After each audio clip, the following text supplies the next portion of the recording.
செயற்கை நுண்ணறிவு தொழில்நுட்பம் மூலமாக மீண்டும் வெள்ளித்திரையில் விஜயகாந்த் மகிழ்விக்க இருக்கிறார். இதுகுறித்து ஒரு தொகுப்பு உங்கள் பார்வைக்கு.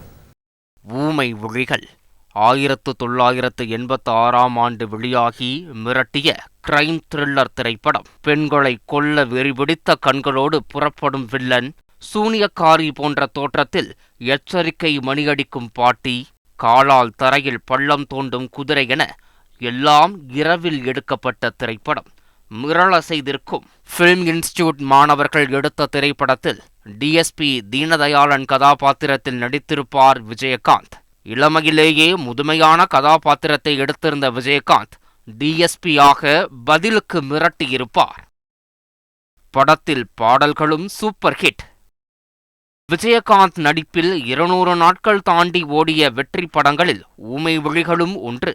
திரைப்படத்திற்கு கதை எழுதிய பாவணன், ஊமை விழிகள் பாகம் 2 மற்றும் 3 வெளியாகும் எனவும், செயற்கை நுண்ணறிவு தொழில்நுட்பம் வாயிலாக விஜயகாந்தை மீண்டும் தத்ரூபமாக திரைக்கு கொண்டு வர இருப்பதாகவும் தெரிவித்துள்ளார். ஊமை விழிகள் 2ஆம் பாகம், அதற்கப்புறம் ஊமை விழிகள் 3ஆம் பாகம் வரும். 2 பார்ட் பண்ண போறோம். அதற்கான ஃபுட்டேஜஸ் ஆல்ரெடி விஜயகாந்த் சாரை வச்சு கிட்டத்தட்ட 60,000 to 70,000 அடி ஃபுட்டேஜ் வந்து ஏற்கனவே ஷூட் பண்ணி. ஸோ அது கூட ஆர்டிஃபிஷியல் இன்டெலிஜென்ஸ் அப்படிங்கிற இன்றைய லேட்டஸ்ட் டெக்னாலஜி வச்சு புதுசாக எடுக்க போகிறதையும் நினச்சி 2 படத்துலையும் வந்து பயன்படுத்த போகிறோம். இந்த படங்களில் விஜயகாந்தனுடைய மூத்த மகன் விஜய் பிரபாகரை கதாநாயகனை அறிமுகப்படுத்துகிற மாதிரி திட்டம் வச்சிருக்கோம். அதையும் வந்து பேசி அவங்களோட ஒப்புதல் வாங்கிட்டோம். Multi star cast picture.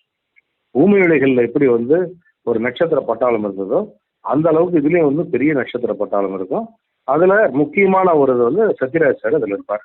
Music சைடில் வந்து பாடல்களுக்குள்ள தயார் பண்ணிட்டேன். இது முதல் முறையாக வந்து இசை ஆபாவானன் பேர் வரப்போகிறது. இதில் தான் ஆபாவானன் அறிவிப்பை அடுத்து 1986களில் மிரட்டியது போல் ஊமை விழிகள் மீண்டும் மிரட்டுமா என்ற எதிர்பார்ப்பு எழுந்துள்ளது. செய்திகளை உடனுக்குடன் தெரிந்து கொள்ள உடனே சப்ஸ்கிரைப் பண்ணுங்க.